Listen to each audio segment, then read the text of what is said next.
que nos convoca hoy se llama precisamente el certificado de autoconvocatoria, un instrumento del principio de libre autodeterminación de los pueblos. Quiero informarles a los miembros del tribunal que las tres propuestas de certificado que este servidor logró como hallazgos que está proponiendo están ahí en sus carpetas, porque tal vez acá no se pueda ver todo, pero ustedes las tienen ahí aparte de la presentación, es lo que quería decir. Muy bien. ¿Cómo y por qué instrumentalizar en Costa Rica el principio de libre autodeterminación de los pueblos? Mediante un certificado que tenga dos elementos, legitimidad jurídica y moral. Voy a detenerme aquí un momentito para explicar esto y luego continúo con el resto de la pregunta, que es la interrogante de la investigación. Estos principios supraconstitucionales claramente tienen instrumentos.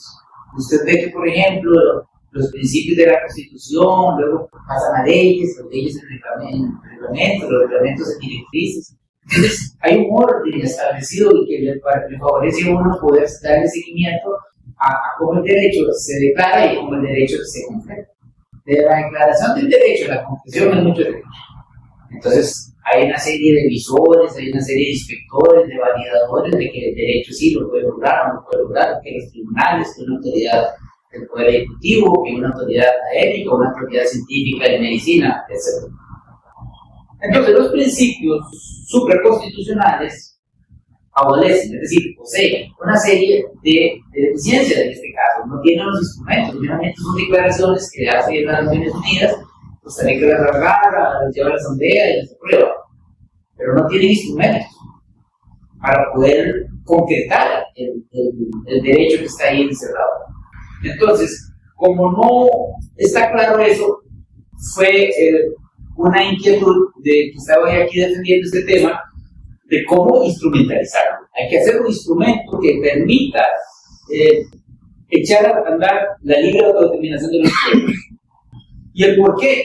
Porque este principio de libre autodeterminación de los pueblos, como bien lo dice don Eduardo Cortés en su último libro, Soberanía Popular y Transformaciones Constitucionales, la soberanía radica en el pueblo, la soberanía es popular, es del pueblo.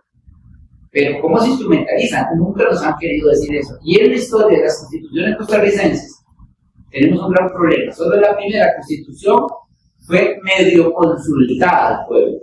En aquel tiempo se llamaban los legajos, los legados del pueblo. Ahora se llaman delegados, pero en aquel tiempo se llamaban los delegados del pueblo. Y todas las otras 15 constituciones fueron impuestas por las facciones en pugna del pueblo.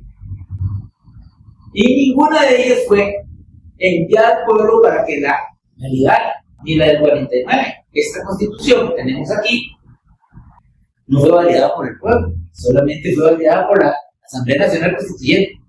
Y como bien dice don Eduardo en su libro, hay que aceptar que es válida porque tiene 70 años de funcionar, hasta el momento en el cual se topa con una crisis institucional.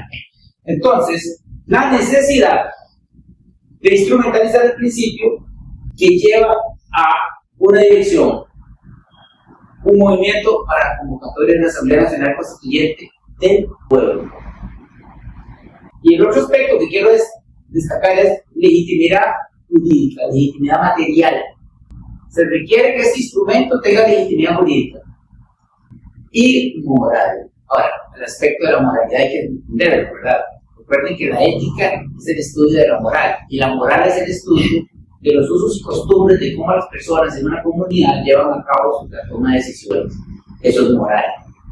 Entonces, por ejemplo, tenemos una ley de que si encuentran a una persona haciendo una necesidad en la calle, eso es antimoral, porque eso no es lo que nosotros acostumbramos. Entonces hay que detenerlo, hay que ponerle una multa. Entonces la moral es eso. Bien, continuamos. ¿Por qué es importante el problema o el tema? Hasta el momento, y desde el punto de vista puramente kelseniano, la ley, abro comillas, es lo que es y no lo que debería ser. Kelsen en eso es muy estricto, totalmente materialista, igual que Hobbes, y un positivista de primer nivel. Bueno, muy bien, pero Entonces, para Kelsen, la ley es un instrumento, y tal como está, hay que utilizarlo. Como se puede utilizar este puntero o este vaso. Está hecho para eso, para una función específica. Estamos de acuerdo. Pero ¿qué es lo que ocurre? Por ejemplo, en este libro, que es el único que he visto que habla del tema de nuestra tesis, que es el libro que hizo no me acuerdo, ¿dónde quedan las aspiraciones de un pueblo que ha sido traicionado por un modelo político-administrativo que dejó de cumplir las demandas que el pueblo requería cuando se instauró el pacto social con la Constitución? Ahora, hay un asunto que hay que entender: esta Constitución no es del pueblo, es de 45 personas de partidos ideológicos de Costa Rica. Si hubiera sido del pueblo, los delegados que iban a discutir esto hubieran salido por distritos y cantones, y no. El artículo 98 de nuestra Constitución tiene un gran problema. Mientras que el país se organiza en distritos y cantones, en términos administrativos, artículos 168 y 169, cuando vas a entender cómo se organiza el poder, ya el poder no está en distritos y cantones, está en partidos ideológicos. Entonces, no podemos decir que esta Constitución es del pueblo porque la montaron partidos ideológicos que ponen al pueblo a votar. Entonces, este detalle es muy importante en virtud de lo que viene acá. Hasta el momento, como dice Kelsen, la ley es lo que es y no lo que debería ser. En Costa Rica no se puede transformar en forma completa la Constitución sin cumplir lo estipulado en el artículo 196. ¿Qué dice este artículo? Que para poder transformar la Constitución en forma completa, no parcial, sino completa, la Asamblea Legislativa, un órgano de tercer nivel, un órgano de servicio, se empodera y dice: yo convoco al pueblo. Pero un momentito, ¿cómo es esto? Si el pueblo está en primer lugar de jerarquía, luego está la Constitución, y debajo de la Constitución los órganos que la Constitución consideró construir, ¿cómo es que en la Asamblea Legislativa se arroja para sí la competencia de convocar al pueblo? O sea, es como que ahorita llegue mi nieto y me diga: vea, vaya a sacar el banco de millones y me los trae porque quiero comprar unas cosas. Oye, yo soy su nieto. No, usted está en tercer nivel de jerarquía. Yo soy el pueblo, yo soy el primer nivel. Pues este artículo 196, si usted lo amarra con el 98, comienza usted a entender cómo se estructuró la forma de manejar el poder en Costa Rica. Y aquí es claro que, si de acuerdo con Kelsen, no se puede hacer una transformación de la Constitución si no es cumpliendo los alcances del 196. Esa es la única idea que se tiene para transformar el modelo político administrativo. Yo me ganas de dejar eso como pregunta central, pero no, es que la pregunta central es el certificado como tal, como producto de la investigación, pero este es el escrúpulo, la piedra en el zapato. Yo no sé si ustedes recuerdan que en los tiempos de Roma, el jefe de la legión iba a caballo, y todos los legionarios, soldados, a pie. Entonces, se les metía una piedrita a uno de los soldados en su sandalia, él no podía detenerse porque venían 1000 atrás marchando, 1000 van adelante. Él tiene que ir haciendo la marcha, sintiendo el dolor del escrúpulo, de la piedra que iba dentro de su zapato. De ahí viene la palabra escrúpulo. ¿Por qué el jefe de la legión no tenía que parar la marcha? Porque él no tenía escrúpulos, él no tenía el dolor en su pie, con una piedra en el zapato. Entonces, ¿qué pasa aquí? ¿Por qué traigo esta colación? Porque los que diseñaron nuestra Constitución en el 49 no tuvieron escrúpulos para no explicarle al pueblo que el poder se organiza ideológicamente, que se vota por ellos, porque ellos son los que organizan el poder ideológicamente, y que el pueblo, que es el soberano en teoría, no tiene forma de hacer valer su poder. Cuando lees el artículo 9 de la Constitución, donde dice que el gobierno de Costa Rica está constituido por el pueblo, con P minúscula, y luego por los poderes, el ejecutivo, el legislativo, el poder sancionatorio, es que el poder judicial. Esto viene con P mayúscula, y esos poderes sí tienen presupuesto, esos poderes sí tienen vehículos, tienen edificios, tienen personal. Y cuando vemos la parte del artículo 9 donde el pueblo forma parte del poder, no tiene un litro de gasolina, no tiene un planchero en ninguno de los distritos, no tiene un equipo de sonido para convocar al pueblo. O sea, el pueblo es meramente el que paga las facturas de los impuestos, el que paga los intereses de la deuda y el que va a votar por ellos. Entonces, tenemos un robo de la soberanía a través del artículo 98 para predisponer a ciertas élites a manejar el poder en Costa Rica. No obstante, los principios supraconstitucionales de soberanía de los pueblos y de libre autodeterminación de los pueblos, aceptados con la firma de los Pactos de Nueva York de 1966, junto con la sentencia 3435-1992, que agradezco al doctor Eduardo Cortés García que me enseñó esta sentencia. ¿Qué indica esta sentencia? Aparte de lo que dice el artículo 1 de los Pactos de Nueva York, son dos pactos. Uno de ellos se llama Pacto Internacional de los Derechos Políticos y Civiles. Artículo 1, los pueblos son autodeterminables, se autodeterminan.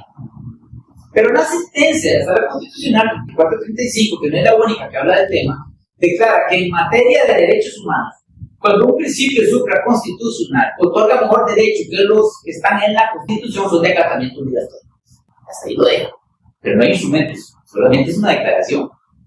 Y un derecho declarado sin una fuerza coactiva y sin un instrumento para hacerlo valer, es una expresión desiderativa. Es decir, nosotros, como lo decimos en nuestro lenguaje, si el derecho no tiene estructura coactiva para hacerlo valer o instrumentos para hacerlo entender y hacerlo aplicar, es una declaración desiderativa, no es un derecho. Para que sea derecho, tiene que tener el aspecto orgánico estructural que lo haga valer.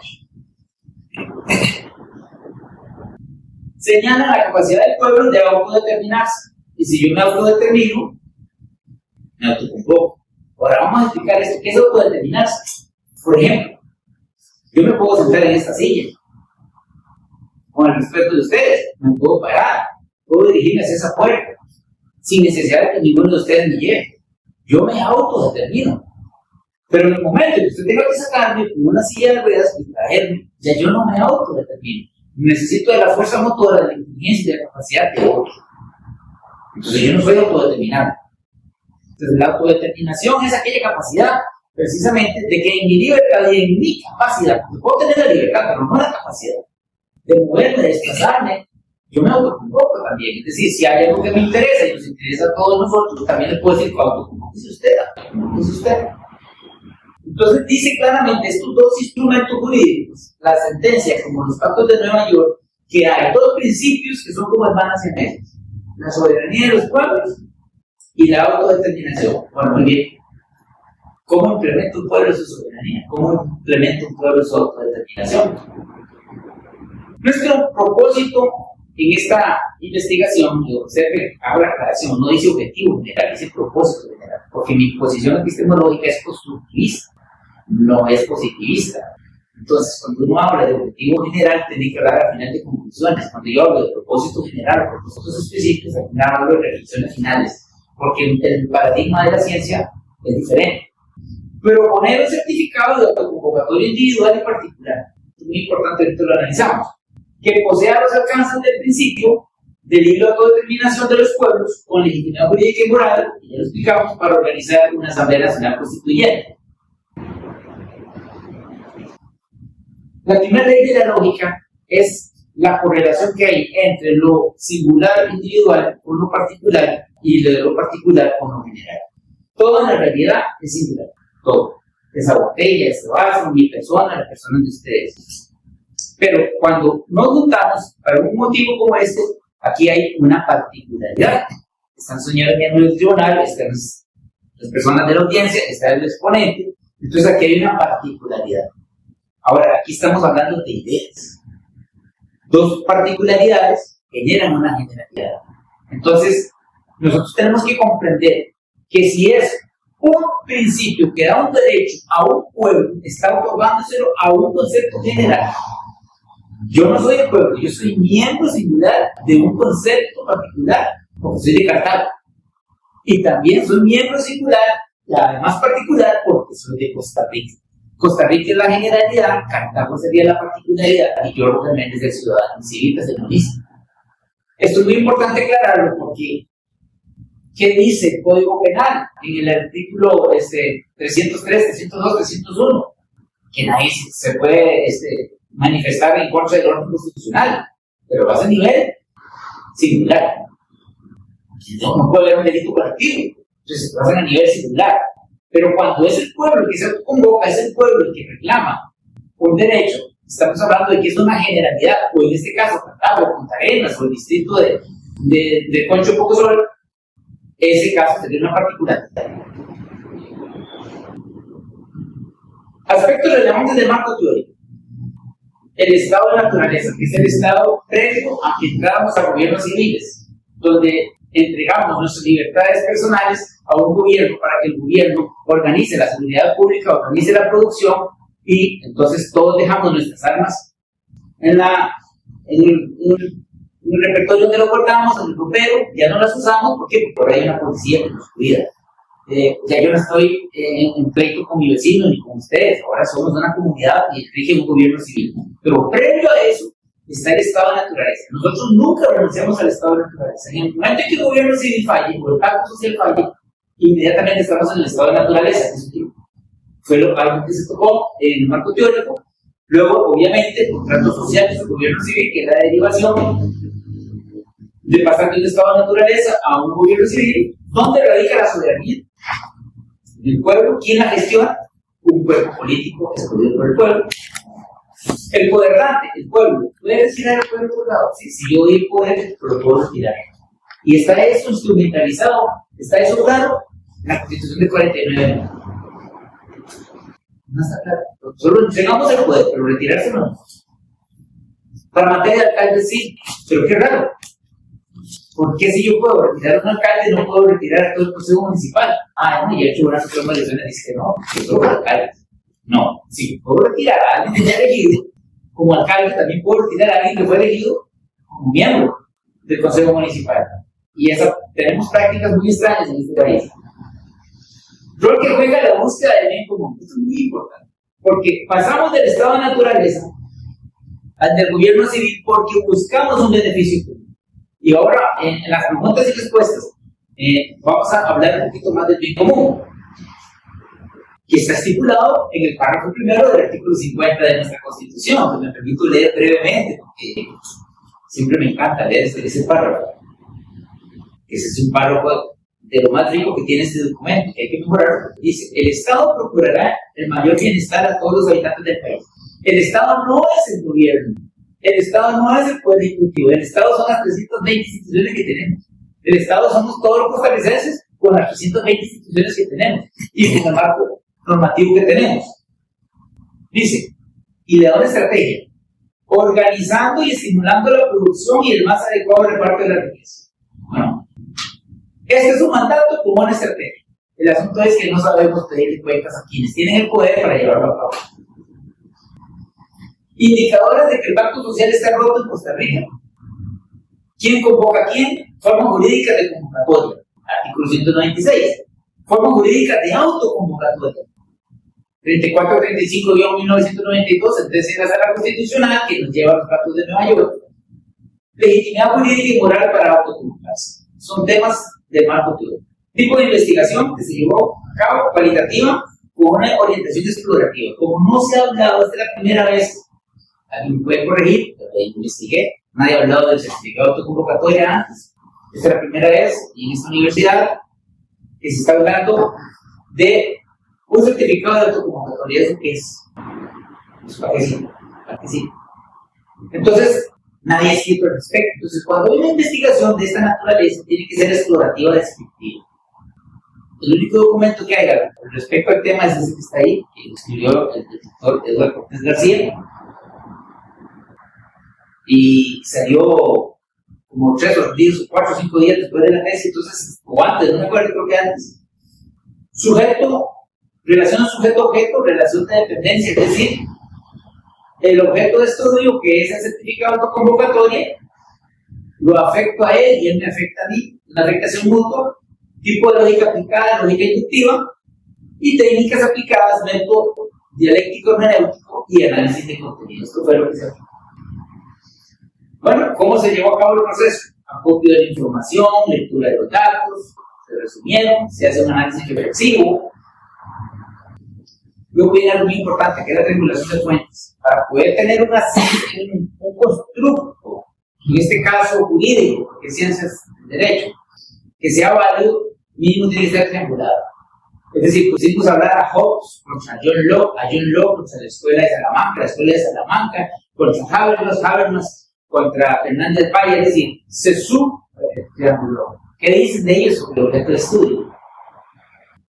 Se crearon áreas temáticas, se ensamblaron conceptos y juicios, y obviamente se redactaron los prototipos de certificado que ustedes tienen ahí en sus carpetas. ¿Por qué es válido los hallazgos? ¿Por qué es válida la propuesta? Porque se aplicó rigurosamente hablamos primero de una lógica inductiva que parte de diversas premisas, en este caso son los diversos aportes de los participantes. Hablo de Hobbes, de John Locke, de Jacob Rousseau, del doctor Hernández Valle, de todos los participantes, de Kant, de Hegel. Y al hacer un análisis riguroso de los aportes y haciéndolos triangular entre ellos, le da validez al constructo, le da validez al certificado que se está proponiendo. También, obviamente, ya vienen otros elementos, como es la contrastación con la realidad. En muchos de los pasajes del documento se habla de la realidad costarricense, porque el tema es para Costa Rica. También con el tratamiento que reciben los datos, la cuidadosa forma de saber si esto lo dijo John Locke, o si esto lo dijo Hobbes, o si esto lo dijo Hernández Valle. ¿Quién dijo esto? Muy importante. ¿Y quién dijo esto? Citando a otro, que eso ocurre también. Obviamente también se fundamenta en la coherencia interna de los postulados, tiene que sentirse la coherencia a la hora de que el lector aporte el documento, y se fundamenta en el atrape, la comprensión y alcance de los hallazgos que ustedes pueden ver contenidos en el certificado. Bien. La metodología sobre la confiabilidad, hablamos de que es una confiabilidad de tipo externo.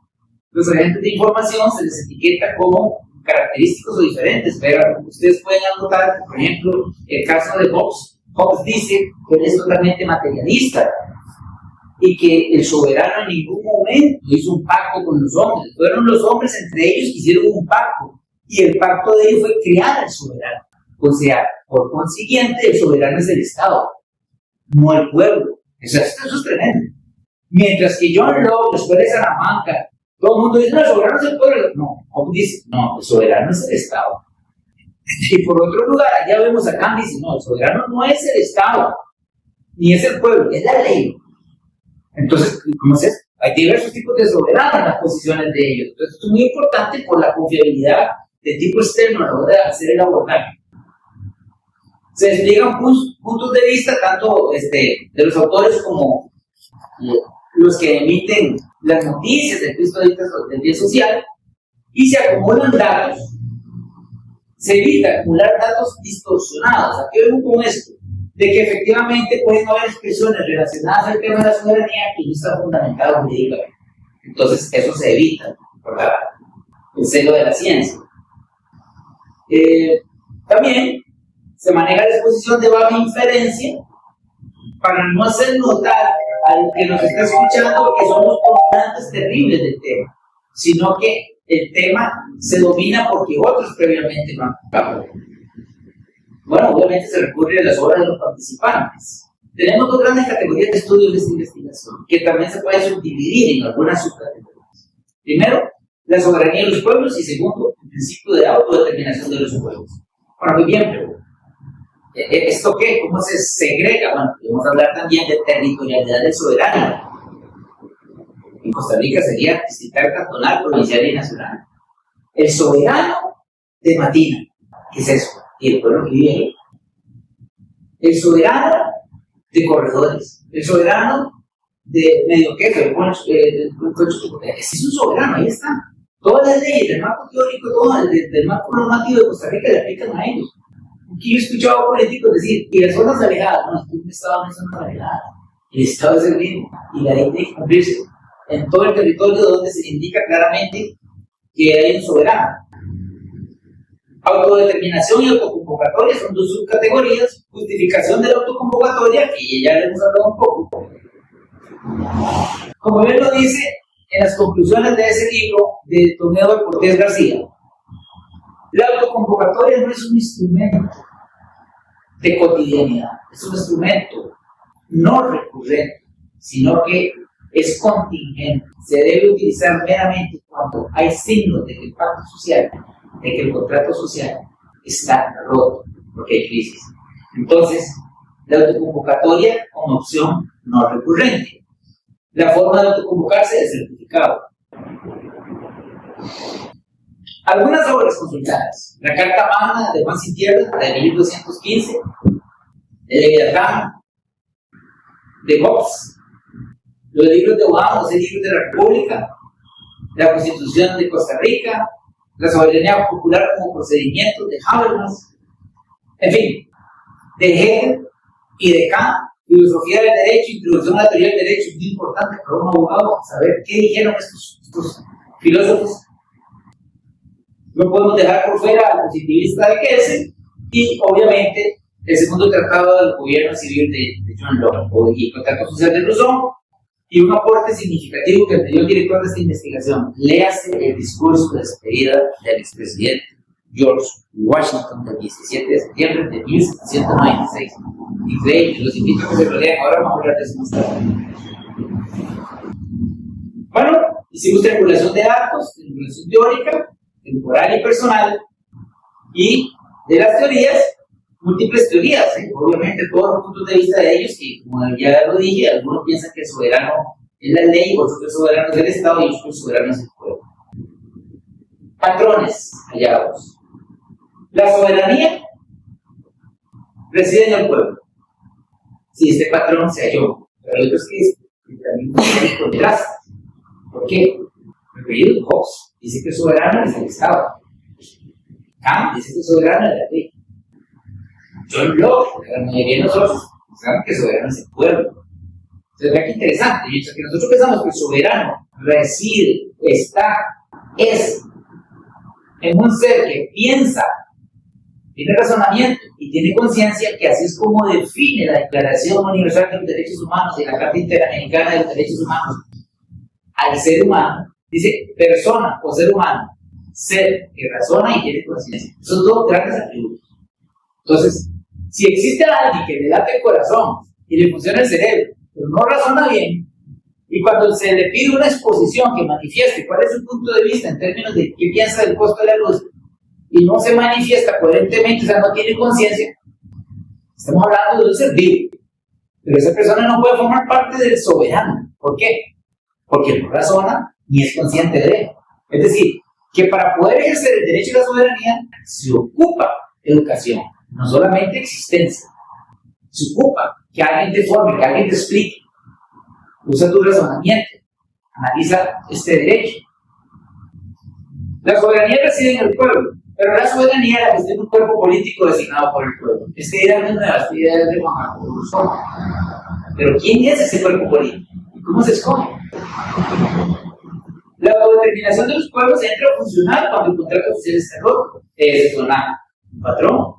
La sociedad tiene derecho a rebelarse contra un orden, entre comillas, que no satisface los fines de la sociedad. Eso es un patrón. Muchos de los autores investigados lo manifiestan. La transformación de un modelo político a otro, o sea, migrar de un estado satisfactorio a un estado futuro deseado, puede ser de facto, ¿sí?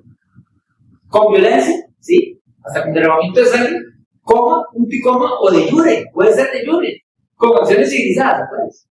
Certificado autoconvocatorio. No quiero dar un baile de civilización, pues que tenemos que hablarlo de esa manera, que nadie puede estar concibiendo la transformación sin eso a través de la violencia, no podemos permitirnos eso. Ahora hay una cosa que se llama tendencias dominantes, cosas que no todos están de acuerdo, pero que efectivamente están ahí. Los tiempos actuales y su contexto tecnológico permiten desarrollar una democracia representativa. De esto hay que hablar y mucho. No quieren, a nivel nacional. Tenemos la suficiente capacidad tecnológica para analizar un tema de decisión nacional con un código QR o con una tecnología blockchain. Mande usted su decisión respecto a si hay que hacer un puente de aquí a tal lado. Mándelo, decídalo, analícelo. Tenemos tecnología, esa es una tendencia. La población soberana desconoce el atributo de soberanía. no solo es tendencia, es pasado y seguirá existiendo, por falta de formación en ese tema. Poca población es consciente de que el pacto social está, muy poco se entiende. ¿Por qué? Porque el análisis de las noticias nos dice claramente de que se hace un reciclaje de los hechos, pero no una propuesta de solución. Los partidos políticos e ideológicos se aferran al modelo del 49. La acción soberana requiere de 3 elementos, y esto es un criterio muy propio de Hegel. Una base de derecho natural, una sociedad con plena conciencia de su libertad, que se puede autodeterminar, y tomas de decisiones que validen los 2 aspectos anteriores. Bueno, entonces aquí tenemos, como les dije, el modelo de certificado A. Este es un modelo sencillito, pensado para no ofender a las autoridades del momento, casi que utilizando el argot nacional. Eso es un berreo. Yo me autoconvoco y digo, vean qué lindo la bandera, sí. Le hace falta fundamento jurídico.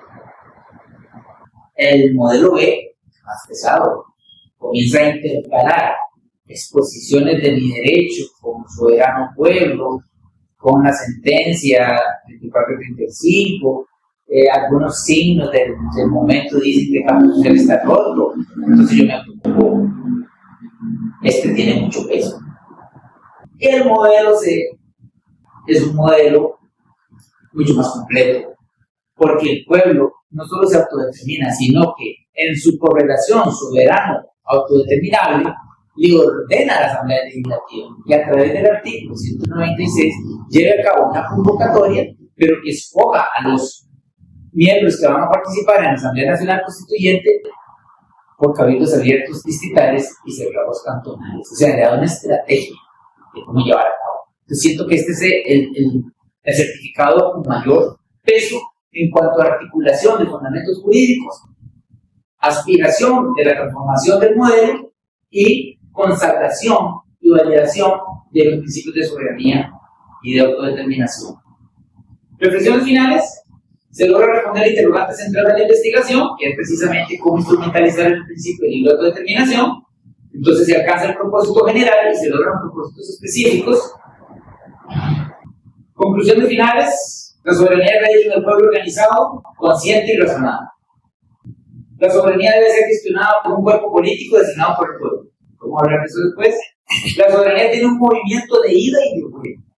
De ida cuando el soberano funge como poderdante y establece un orden, y de vuelta cuando el poderdante retire el orden. La libre autodeterminación es un principio supraconstitucional de carácter contingente, no recurrente, pero surge y se presenta cuando el contrato social se ha roto. Hegel lo marcó en la frase momento de poder soberano. Esos momentos de poder soberano no son recurrentes, no son cotidianos. Los pueblos nunca renuncian al estado de naturaleza cuando el contrato social no satisface las demandas de la sociedad. Soberanía y autodeterminación son 2 hermanas siamesas, una depende de la otra, una valida de la otra, y ambas, actuando en conjunto como principios, empoderan a los pueblos para definir sus propios modelos de desarrollo. Los pactos de Nueva York de 1966 son los instrumentos jurídicos generales de ambos principios. El certificado de autoconvocatoria permite instrumentalizar tanto la libre autodeterminación como la soberanía popular, con el propósito de que la soberanía popular determine cambiar un modelo de Estado fallido, cuando éste no satisfaga los requerimientos de la sociedad.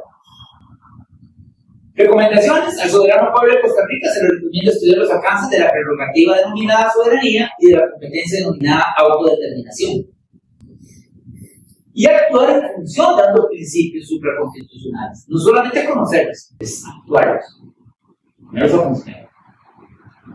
A la próxima Asamblea Nacional Constituyente se le recomienda atender las manifestaciones del soberano y con ello reformular el contrato social, conforme a las demandas de la sociedad, y de acuerdo con los aspectos tecnológicos que la humanidad goza a la altura del siglo XXI. A los que procuran mejorar el ordenamiento del poder constituyente, no decir abogados, expertos en derecho, o politólogos, o alguien que tenga interés en el tema, se les recomienda aplicar la ley de la lógica formal. Pues esta lógica tiene una premisa general, una premisa particular y una conclusión.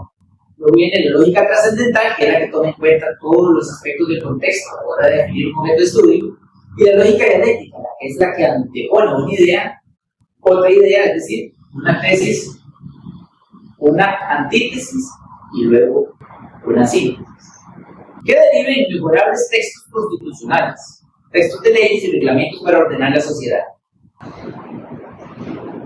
Yo quiero agradecerles su atención, espero haber satisfecho los 40 minutos y me encantaría poderlos escuchar en sus interrogantes. Agradezco su atención.